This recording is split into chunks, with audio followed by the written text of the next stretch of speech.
Last time हम लोग गए थे उज्जैन भगवान महाकाल के दर्शन के लिए, तो मुझे लगा कि उज्जैन शहर का अनुभव मैं आप लोगों के साथ भी शेयर करूं, ताकि जो उज्जैन जाना चाहते हैं उनके लिए एक मार्गदर्शन हो जाए और जो नहीं जा पाए हैं उन लोगों को मेरे वीडियो के माध्यम से उज्जैन शहर और भगवान महाकाल के दर्शन का लाभ मिल सके। तो दोस्तों, भगवान महाकाल का जयकारा करते हुए वीडियो में आगे बढ़ते हैं। ये देखिए, हमारे बच्चे नहा धो के बैठ गए हैं गाड़ी में। भगवान महाकाल की दर्शन के लिए हम निकल चुके हैं। रास्ते में थोड़ा सा गाना बजाना बहुत ज़रूरी है, ये चल रहा है।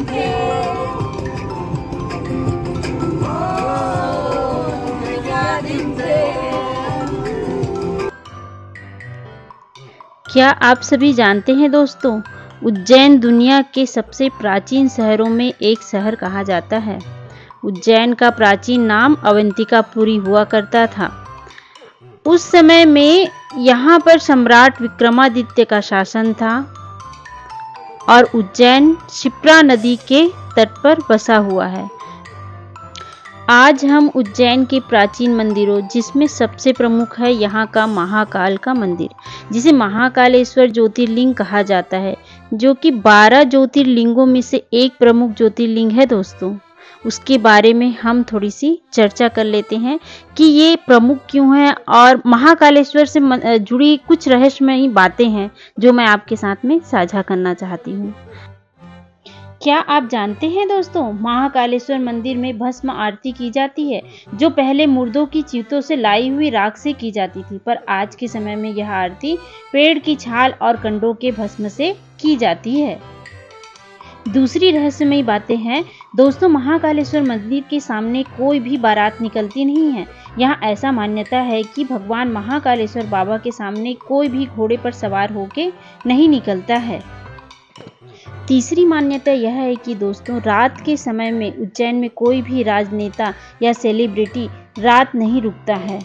कहते हैं कि उज्जैन के राजा केवल महाकाल है। यहाँ जिन जिन राजनेताओं ने रात रुकने की कोशिश की, उन्हें अपनी सत्ता से हाथ धोना पड़ा है। दोस्तों, कहते हैं कि महाकालेश्वर में शिवलिंग कितना प्राचीन है, आज तक कोई भी अनुमान नहीं लगा पाया है और शिवलिंग में साक्षात शिव जी का विराजमान है, ऐसा कहा जाता है। दोस्तों, कहा जाता है कि महाकाल के दर्शन आप तब तक नहीं कर सकते हैं जब तक महाकाल भगवान का बुलावा ना हो, वरना लोग महाकाल पहुंचने के बाद भी ऐसी बहुत सारी अड़चनें आ जाती है जिसके कारण लोग दर्शन नहीं कर पाते हैं। तो ये थी उज्जैन के महाकालेश्वर भगवान की कुछ रहस्यमयी बातें जो आपके साथ मैंने साझा किया है। तो रास्ते में चलते चलते हमारे पेटों में चूहों ने मचा दी है धमा चौकड़ी, और कहते हैं ना दोस्तों कि भूखे पेट भजन नहीं हुई, और फिर भूखे पेट हम अच्छे से दर्शन भी नहीं कर पाएंगे। इसलिए हम कर लेते हैं थोड़ी सी पेट पूजा।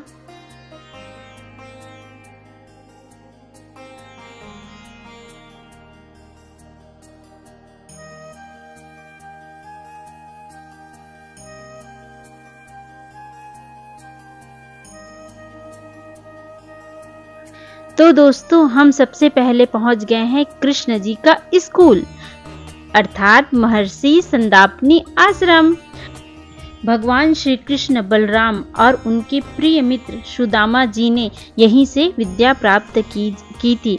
ऐसा कहा जाता है कि श्री कृष्ण ने 64 दिनों में 64 विद्याएं और 16 कलाएं सीखी थी। इस आश्रम में लोग अपने बच्चों को स्कूल भेजने से पहले उनका विद्या संस्कार भी करवाते हैं।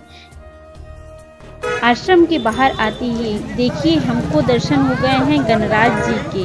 हाथी मिल गया हमें।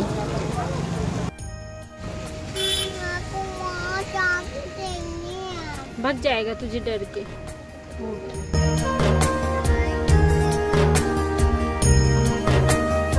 उसके बाद दूसरे नंबर में हम चल पड़े हैं मंगलनाथ मंदिर की ओर। ये देखिए, बहुत सुंदर सा मंदिर है मंगलनाथ मंदिर। उज्जैन में स्थित मंगलनाथ मंदिर मंगल ग्रह के रूप में जाना जाता है।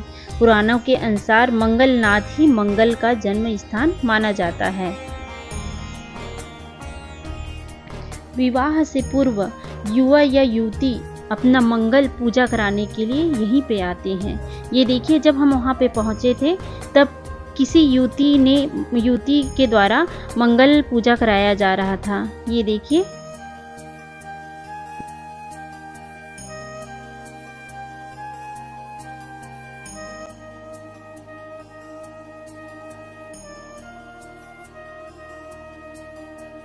बहुत भव्य सा मंदिर है यहाँ पर। देश से सभी लोग यहीं पे ही आते हैं पूजा कराने के लिए, अपना मंगल दोष हटाने के लिए। और ये देखिए, बगल में क्षिप्रा नदी बह रही है। मंगलनाथ मंदिर के बाद हम चल पड़े हैं काल भैरव मंदिर की ओर।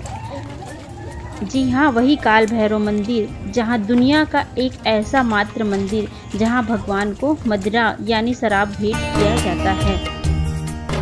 और भगवान काल भैरव मदिरा पान करते हैं। ये देखिए, मदिरा पान करते हुए काल भैरव भगवान जी। यहाँ तक कि यहाँ प्रसाद में भी मदिरा दिया जाता है। कहा जाता है काल भैरव नाथ इस शहर के रक्षक हैं। इस मंदिर के बाहर साल के 12 महीने और 24 घंटे शराब उपलब्ध रहती है। तो बोलो कालों के काल काल भैरव भगवान की जय। उसके पश्चात हम चल दिए माँ गढ़कालिका मंदिर। उज्जैन में हर सिद्धि माता मंदिर के बाद दूसरा शक्तिपीठ गढ़कालिका मंदिर को माना जाता है।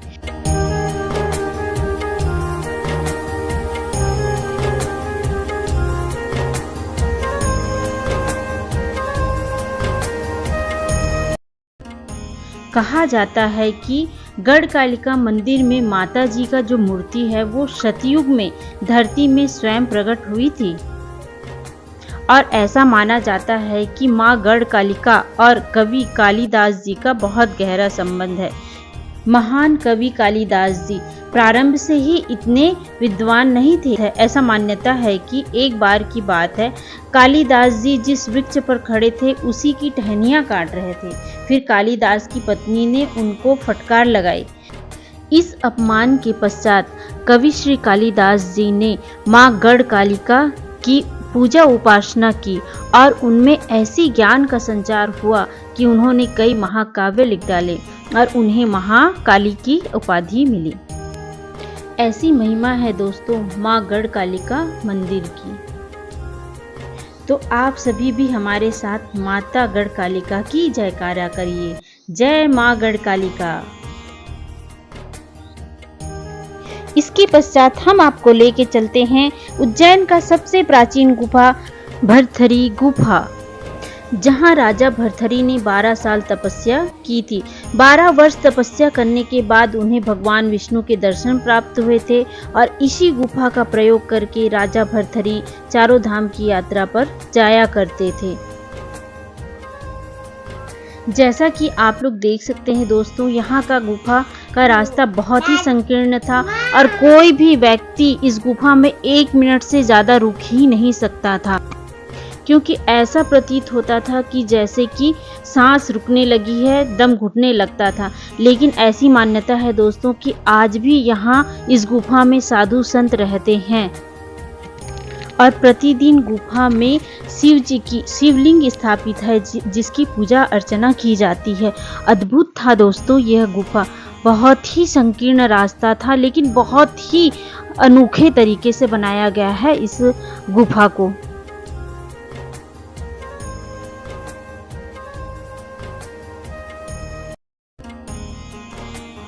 संध्या हो चुका था दोस्तों, तो हम पहुंच गए थे रामघाट शाम 6 बजे की आरती देखने के लिए। तो ये है दोस्तों रामघाट, जो कि क्षिप्रा नदी के तट पर बसी हुई है। यहाँ हर 12 वर्ष पर श्रीहस्त कुंभ का मेला का आयोजन किया जाता है। जी हाँ, यह विश्व का सबसे बड़ा कुंभ मेला लगता है दोस्तों। रामघाट पर हर शाम 6 बजे क्षिप्रा आरती होती है जो कि देखने लायक होती है। तो आइए हम सभी भी इसका आनंद लेते हैं।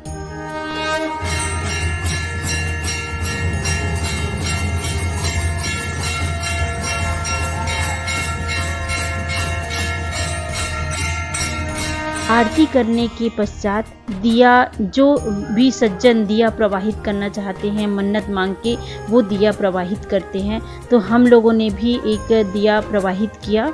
ये देखिए, ऐसा माना जाता है कि श्री राम जी सीता जी एवं लक्ष्मण जी के साथ वनवास के समय में यहाँ आए थे। वनवास के समय जब राम जी के पिता का दशरथ जी का स्वर्गवास हो गया था, तभी इसी शिप्रा नदी में राम जी ने अपने पिता श्री दशरथ जी का तर्पण श्राद्ध किया था।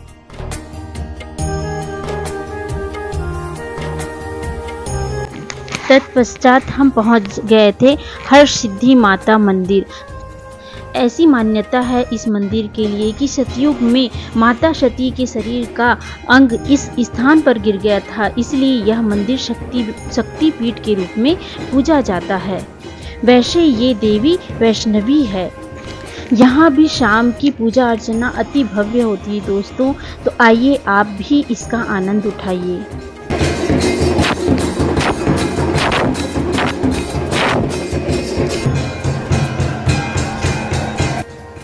ये जो मंदिर के सामने 2 दीप स्तंभ आपको दिख रहे हैं, वो परमार वंश के राजा विक्रमादित्य के द्वारा बनवाया गया है। यह स्थान सम्राट विक्रमादित्य की तपोभूमि है और सम्राट विक्रमादित्य माता हरसिद्धि माता के बहुत बड़े भक्त थे। और सम्राट विक्रमादित्य ने देवी को प्रसन्न करने के लिए 11 बार अपना सिर काट के देवी के चरणों में चढ़ाया था और उन्होंने कुल 135 वर्षों तक यहाँ पर शासन किया था। तत्पश्चात हम पहुंच गए थे गौरी पुत्र गणेश जी के मंदिर।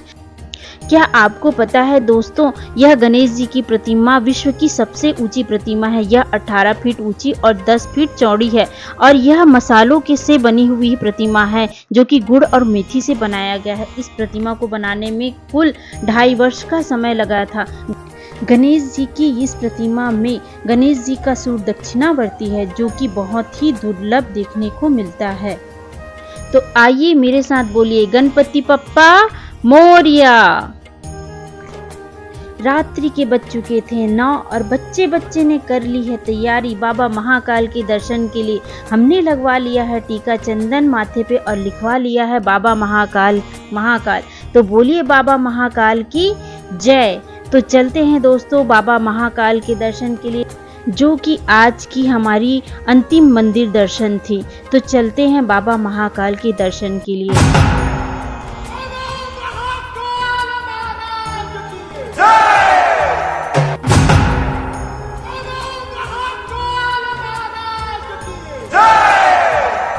तो बोलो बाबा महाकाल की जय।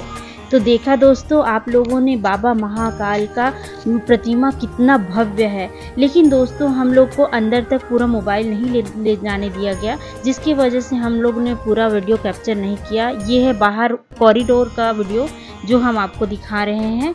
ये बहुत ही सुंदर है, जो अभी 1-1.5 साल पहले ही बना हुआ है ऐसा बताया जा रहा था, लेकिन बहुत ही सुंदर बनाया गया है। तो आइए आपको कॉरिडोर दिखाते हैं और आप इसकी सुंदरता और भव्यता का आनंद लीजिए। तो दोस्तों इस वीडियो में मैंने उज्जैन के बहुत ही प्रसिद्ध मंदिरों को दिखाने और दर्शन कराने की पूरी कोशिश की है। तो दोस्तों अगर वीडियो देख के आपको आनंद आया हो तो एक लाइक जरूर कीजिएगा और कमेंट में लिखिएगा जय महाकाल। नेक्स्ट वीडियो में मैं आपको ओमकारेश्वर भगवान जी का दर्शन कराऊंगी। तो बने रहिएगा मेरे चैनल में। अच्छा लगे तो सब्सक्राइब कीजिएगा। बोलिए जय महाकाल बाबा।